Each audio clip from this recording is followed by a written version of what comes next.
बेशरम बहू और सास की कहानी। गांव के एक बड़े घर में सास निर्मला देवी और उनकी बहू राधा रहती थीं।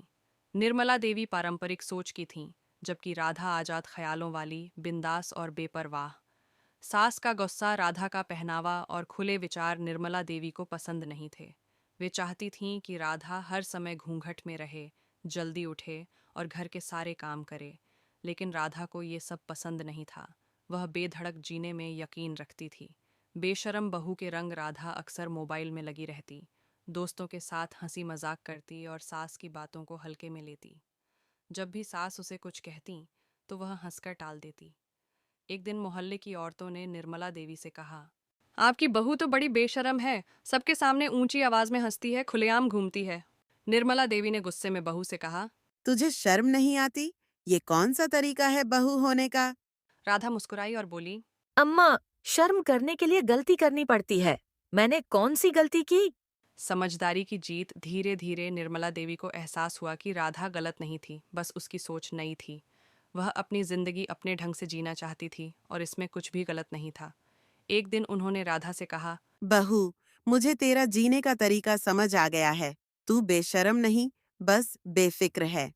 राधा हंसते हुए बोली, अम्मा, जब औरतें अपने लिए जीना शुरू कर देंगी, तो दुनिया उन्हें बेशर्म कहना छोड़ देगी। इसके बाद सास और बहू की लड़ाई खत्म हो गई और वे एक दूसरे की सोच को समझने लगीं। दो बहनों का बंधन। एक गांव में दो बहनें रहती थीं। बड़ी बहन का नाम नेहा और छोटी का नाम रिया। नेहा स्वभाव से शांत, जिम्मेदार और गंभीर थी, जबकि रिया चंचल, शरारती और बेफिक्र थी।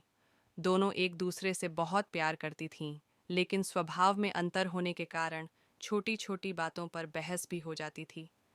नेहा माँ के कामों में हाथ बंटाती, पढ़ाई में अव्वल रहती और छोटी बहन का ध्यान रखती।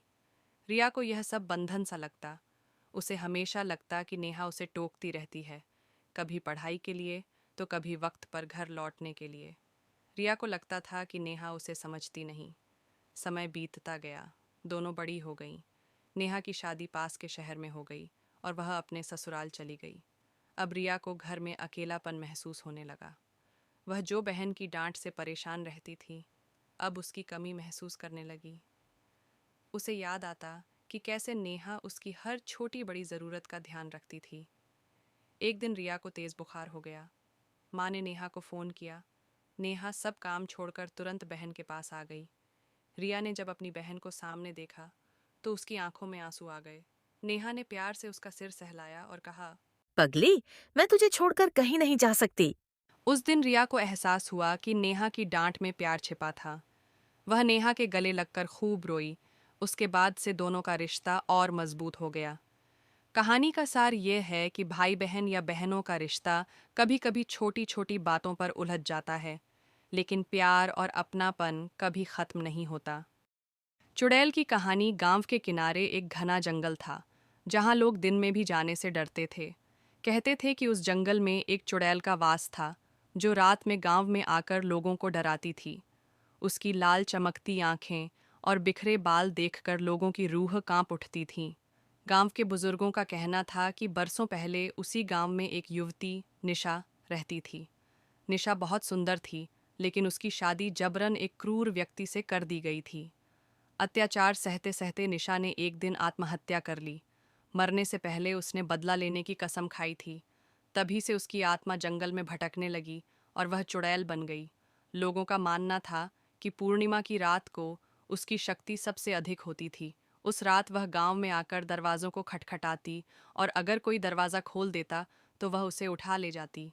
कई लोग रातों रात लापता हो गए थे, जिनका कोई सुराग नहीं मिला। एक दिन गांव में एक ओझा आया। उसने लोगों को भरोसा दिलाया कि वह चुड़ैल को पकड़ सकता है। ओझा ने गांव वालों को कहा कि वे रात में अपने दरवाजे बंद रखें और पूजा करते रहें। जब पूर्णिमा की रात आई तो ओझा मंत्र पढ़ते हुए जंगल में गया। जैसे ही चुड़ैल उसके सामने आई, उसने मंत्रों से बंधन डाल दिया। चुड़ैल चीखने चिल्लाने लगी, लेकिन ओझा पीछे नहीं हटा। कहते हैं कि ओझा ने उसे एक पुराने पीपल के पेड़ में कैद कर दिया।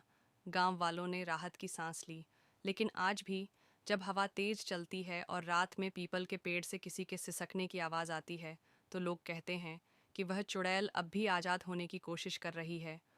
क्लाउड